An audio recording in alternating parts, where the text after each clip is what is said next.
सिद्धू थोड़ा जल्दी चलाओ ना, दीदी इंतजार कर रही होंगे हमारा। बस पहुंच गए। कितने खेल रहे होंगे ना आज वो। खेल तो रही। शादी के बाद पहला दिन है, कितनी सुंदर लग रही होंगी। शादी में कितनी सुंदर लग रही थी ना, एकदम सिंपल सी।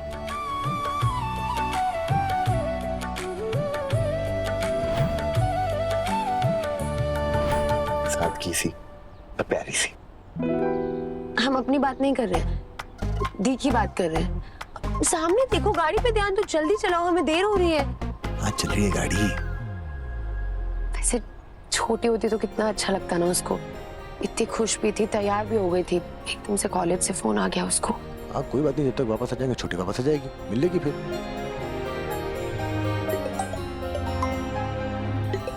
शादी का फोन।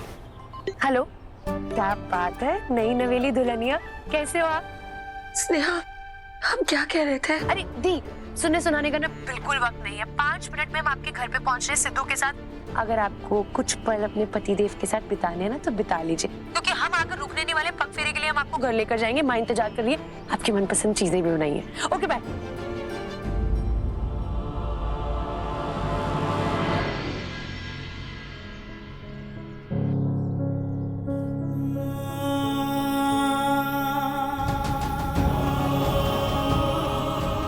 अगर तुम चाहती हो कि साना जिससे प्यार करती है वो उसको ब्याह करके अपने घर ले जाए तो इस कागज पे अंगूठा लगाओ।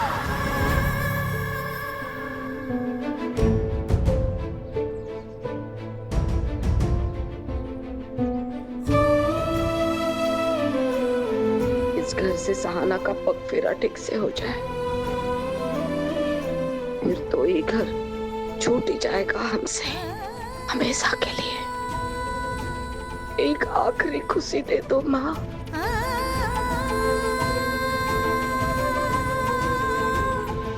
शादी पे नहीं आए तो काम। नमस्ते चाची जी। नमस्ते दूल्हे राजा, आज तो बहुत बढ़िया लग रहे हो। ये लीजिए, हो गया सारा, दिखाओ तो।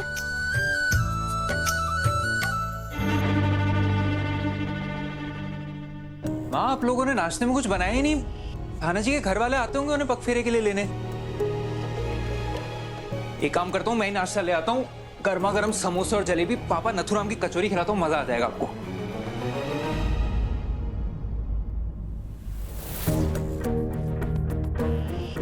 अब बहू, अपना सामान पैक कर लिए ना? अब तुम घर वालों को फोन कर दिए ना कि तुम पगफेरे के लिए नहीं जा पाओगी? उन्हें मना नहीं कर पाए।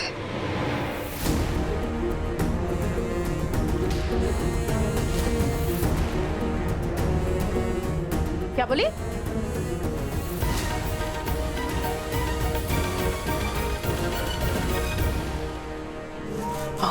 जब पगफेरे का रस्म होना ही नहीं है तो घर वाले यहाँ आके क्या करेंगे? वो रास्ते में थे तो हम तुमको बोले थे ना। माफ कर दीजिए। क्या कर रही हो सबके सामने?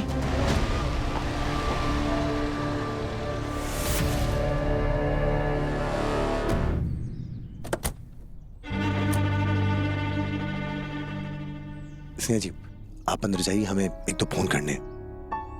तो अंदर नेटवर्क नहीं है क्या? समझिए ना, वो आप जाइए, हम इंतजार करते हैं आपका। ठीक है, हम आते हैं दीदी को लेकर। कैसे हो आप दी? अरे नमस्ते बेटा। नमस्ते आंटी, कैसे हैं आप? बहुत बढ़िया बेटा। कैसी अजीब बात है वैसे, हम लोग जा रहे हैं, आप लोग आ रहे हैं।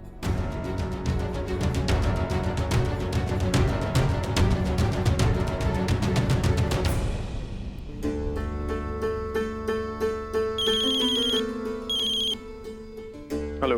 एक फोटो भेजे है तुमको, देखो तो। तुम इसको पहचानते हो ना? कैसी बात करती हैं ठकुराइन जी, आज भी आपके बेटे को लाखों में पहचान सकते हैं। लेकिन वो तुमको नहीं पहचानता और ना ही कोई तुमको यहाँ पहचानता है, इसलिए तुमको फोन किया हमने। इस भैरव पे ना आपके बहुत सारे एहसान है ठकुराइन जी, आप बस हुक्म कीजिए कि करना क्या है मुझे। हुक्म में समझो भैरव, तुम पर बहुत भरोसा है हमको, बहुत सालों से जानते हैं तुमको, इसीलिए जरूरी काम और संवेदनशील काम तुमको सौंप रहे हैं। बस हमारे बेटवा के बारे में कुछ पता लगाना है। आजकल वो किसके साथ घूम रहा है, कहाँ जाता है, कहाँ से आता है, वो सब। लेकिन इसके तो वो 2 ही लड़के दोस्त है ना। हम एक लड़की के बारे में बात कर रहे हैं जो उसके जीवन में आई है। ये सब आजकल ही शुरू हुआ है। अब हमें पता लगाना है कि लड़की कौन है, कहाँ रहती है, किसकी बिटिया है, सब। इसका कच्चा चिट्ठा चाहिए हमको बेरफ, किसी भी हाल में। और हाँ, हमारे और तुम्हारे बीच की जो बात है ना, किसी को पता नहीं चलना चाहिए। हमारे बीच तक ही रहना चाहिए, सिद्धू को भी नहीं। समझ गए? What? इस औरत के भी सीक्रेट हो सकते हैं? Unbelievable. समझे, आपका काम हो गया। महादेव,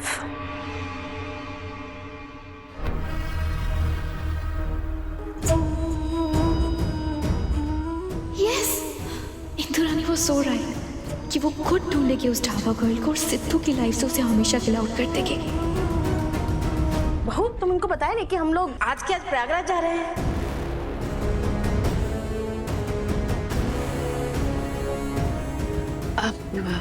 प्रयागराज कैसे, मतलब आज तो अरे पक्के चलो, रहे। कोई नहीं बेटा, अभी तुम आ गए हो तो आ जाओ अंदर, आ जाओ बेटा, इनको शरबत दो। आ जाओ बेटा, हम लेके आते हैं। हाँ, बेटा बेटा, अब बिठाओ इनको। आइए आइए।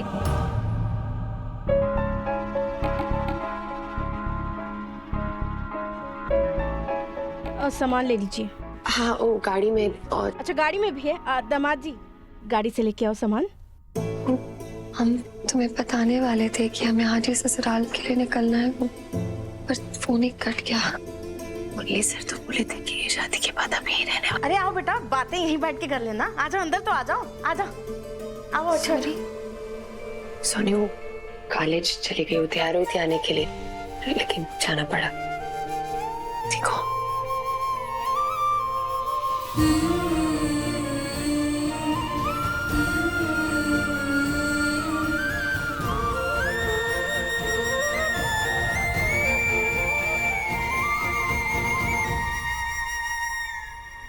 हाँ मौसी जी। अरे पगफेरा कैसे होगा, हमारी बहू का तो कोई भाई ही नहीं है ना, इसलिए फिर आज ही हम प्रयागराज के लिए निकल रहे हैं। अब जो भी रीति रिवाज बचा है बहू का, वही करेंगे। हाँ चलिए, आके मिलते हैं। हाँ, रखते हैं। आंटी, आप कुछ कह सकते हैं? हाँ, दरअसल साना दी ने ना बचपन से हमें राखी बांधी है, भाई मानती है वो हमको। सब त्योहार मनाते थे हम, पर रक्षाबंधन पे दी को समझ नहीं आता था क्या करे। बोलती थी कि ये त्योहार तो हम मना ही नहीं सकते। फिर हमने अपनी कलाई सामने कर दी कि राखी हमें बांधो थी, हाथ से हम आपके भाई हैं। बस उस दिन से हम एक भाई होने का फर्ज निभा रहे हैं।